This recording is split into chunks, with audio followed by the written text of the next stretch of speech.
Hello friends, welcome to my channel Eat Well Feel Good. இன்னைக்கு நம்ம பார்க்க போற ரெசிபி பாத்தீங்கன்னா ஒரு சூப் ரெசிபி தான். இது நல்ல க்ரீமியா ரிச்சா நம்ம செஞ்சிரலாம். ரொம்ப சிம்பிளான சூப் ரெசிபி தான். இன்னைக்கு நம்ம மஷ்ரூம் சூப் எப்படி செய்யறதுன்னு பார்க்க போறோம். வாங்க இப்போ அதுக்கு தேவையான இன்கிரிடியன்ட்ஸ்லாம் பார்க்கலாம்.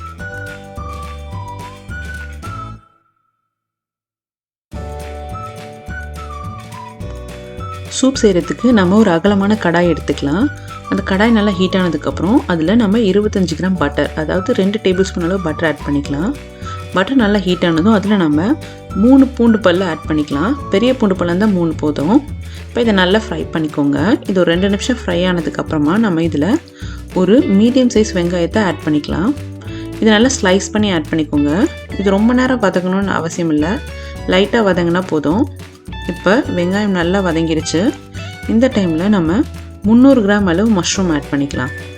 இந்த மஷ்ரூமை நம்ம நல்லா அந்த பட்டரில் மிக்ஸ் ஆகிற மாதிரி ஃப்ரை பண்ணிக்கோங்க.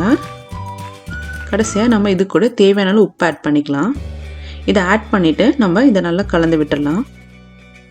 இப்போ இந்த மஷ்ரூம் நீங்கள் நல்லா லிட்டு க்ளோஸ் பண்ணி ஒரு 5 மினிட்ஸ் குக் பண்ணி எடுத்துக்கோங்க. இப்போ அந்த மஷ்ரூம் உங்களுக்கு வாட்டர்லாம் வெளியே வரும். ஸோ அது வரைக்கும் குக் பண்ணிக்கலாம். இப்போ பார்த்தீங்கன்னா மஷ்ரூம்லேருந்து வாட்டர்லாம் வெளியே வந்திருக்கு. நம்ம எந்த தண்ணியும் ஆட் பண்ணல. இப்போ நம்ம இதை நல்லா கலந்து விட்டுட்டு இன்னொரு 2 மினிட்ஸ்க்கு லிட் க்ளோஸ் பண்ணி குக் பண்ணிக்கலாம். இப்போ பாருங்கள், 2 மினிட்ஸ்க்கு அப்புறமா இந்த தண்ணி நல்லா பாயில் ஆக ஆரம்பிச்சிருச்சு. இப்போ நம்ம 1 கப் அளவு தண்ணி ஆட் பண்ணிக்கலாம். மஷ்ரூம் நமக்கு ஆல்ரெடி குக் ஆகிடுச்சு. ஸோ நம்ம வாட்டர் பாயில் ஆகிற அளவு குக் பண்ணால் போதும். இப்போ லிட் க்ளோஸ் பண்ணி 2 நிமிஷம் குக் பண்ணிக்கலாம். இப்போ பார்த்தீங்கன்னா தண்ணி நல்லா பாயில் ஆக ஆரம்பிச்சிச்சு. இந்த டைமில் நம்ம இதை சிம் பண்ணிவிட்டு மஷ்ரூமை மட்டும் ஒரு மிக்ஸி ஜாரில் எடுத்து அரைச்சிக்கலாம்.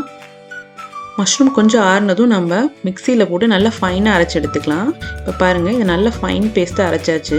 இதை கொஞ்சம் கொஞ்சமாக ஆட் பண்ணி கலந்து விட்டுட்டே இருங்க, இல்லைன்னா ஒரே இடத்துல அடி பிடிச்சிக்கும். ஸோ இதை ஆட் பண்ணி நம்ம மிக்ஸ் பண்ணி விட்டுட்டு இது கூட எக்ஸ்ட்ரா இன்னொரு கப் வாட்டர் நம்ம ஆட் பண்ணிக்கலாம்.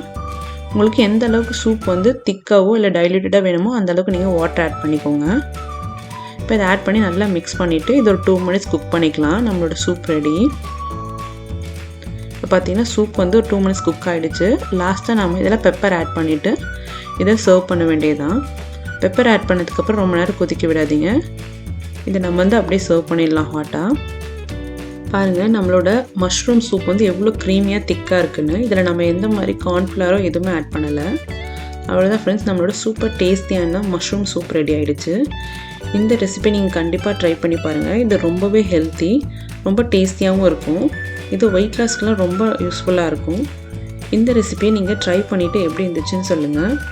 இந்த ரெசிபி உங்கள் எல்லாருக்கும் பிடிச்சிருந்துச்சுன்னா இந்த சேனலுக்கு லைக் அண்ட் சப்ஸ்கிரைப் பண்ணுங்கள். தேங்க்யூ.